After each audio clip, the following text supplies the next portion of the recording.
And it's exactly on every level what you were doing with the meditation in the beginning. I think back to some of the travels that I've had to these inventors and healers. I was sitting at lunch in San Diego with one of the doctors, Dr. Todd, who was featured in the film, and he was telling me the results he was getting with these activating our own dormant stem cells. And I said, Todd, can you give me a little of the science? How do you do that? So he literally takes a napkin, starts drawing on the napkin. He says there's this wave going this way. And if we get a wave going the other way and we tune them just right, there's this still point. And if you can create that still point, then this emanation goes out from that still point and awakens these dormant cells, and they just go about their healing.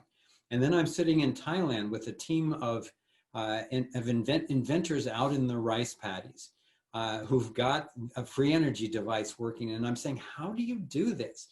And they said, well, if we get these coils right, you get these looped coils and you get them in the right geometry, you get them aimed toward the center, it creates this still point.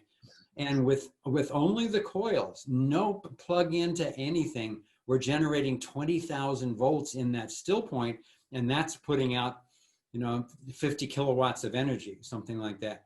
And this is what we heard again and again and again, is that if you can be still in yourself, you can create stillness in your artifacts, then you create what a lot of the inventors called the straw, that actually taps the stillness at the center of every infinite amount of toruses. And as long as we don't violate it, the universe then through the field will give us exactly what we want and need. That to me is super exciting. Yeah, that's brilliantly put. And I remember in the first movie, which leads me nicely into my first question, I think it's the torus field, yeah? And that would be, I suppose, the kind of still point. And the work of Nassim Haramein, I mean, we interviewed him a long time ago, actually, and we found him completely, unbelievable. We just couldn't fathom what he was saying. It was like he was on a different level. How did Nassim come into the movie? He's been in both movies, I remember, yeah?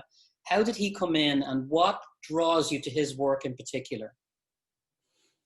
Well, I'll take that one because Nassim and I have been friends for 23 years. Literally, he was traveling in a van with these piles of research and literally one event from giving up because people didn't understand what he was talking about. And a friend had met him and our work was so similar. They said, you've got to go to this one event and you got to meet this guy. So I went. From the moment he started talking, the hair went up on the back of my neck and it just made total sense. A lot of the questions that I hadn't been able to answer, he was answering.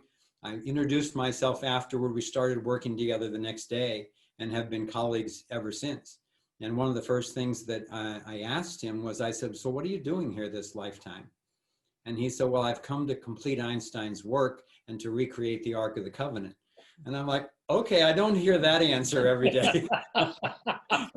Don't hear that one a lot. Right. But what I've watched, and I keep careful notes of his predictions, and when I was working with him closely, he had made 24 outrageous predictions like that. And at that point, 21 of them had been realized. And the other 3 are in the process of being realized now. And one of them was to complete this unified field theory. And I don't know if you know, but just a few days ago, like 3 or 4 days ago, he posted an abstract on the internet of his new paper, which actually apparently completes Einstein's unified and corrects Einstein's unified field theory, and the whole paper should be up within a month. Wow.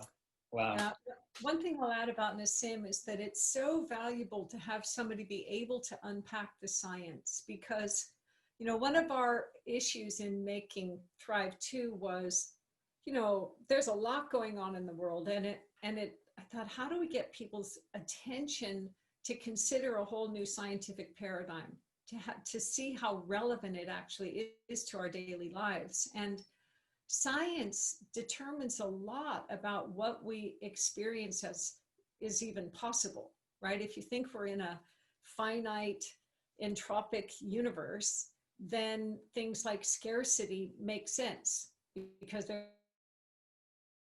there's only a finite amount. When you understand we're actually part of this infinitely alive universe, then a new paradigm for our relating to each other emerges from that also. So for him to be able to take the time to articulate a whole new scientific paradigm has such far-reaching ramifications for everything, not just energy technologies, but for our understanding of who we are. So that's why we, so I was thinking, okay, so how do we tell this to make it relevant? And I thought, well, first show the possibility of a spaceship coming from understanding this, and that might help people want to stick with us while we unpack the science behind it. And I think Nassim did a fabulous job of that, and does a fabulous job.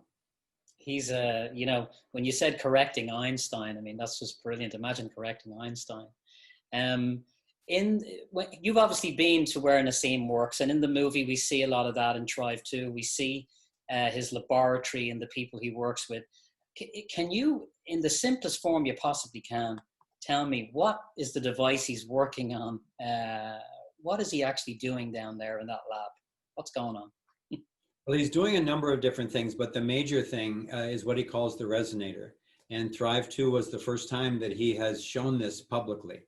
I really appreciated him doing that. And the main purpose of the resonator is to go into harmonious connection with the entire field itself. So the entire design, from the crystals in the center to the double torus to the frequencies at which the magnetic field is rotated electronically around that torus, all of that is designed to mimic how nature itself is working, how energy is moving. And the goal of doing that is ultimately to be able to tap nature's energy by creating a little mini black hole in that spherical crystal in the center, and then to be able to take that crystal out and use it to power a house or a community or a car or something like that. And then you put another, inert gas-filled crystal into the center, close it up, spin it up, and charge it again, and pull the next one out. So you literally would be getting these ongoing energy packets from the universe to then run our various systems in a way that's totally clean, not only clean and inexpensive, but healthy. He's put these crystals, in fact, I've done some of these studies with him in the presence of plants, and it will heal plants. Plants will grow much faster. Cut flowers will last much longer. So fundamentally, he's looking to create a harmonic link with the structure of the universe so that we can access its energy, its healing, and its consciousness. Wow.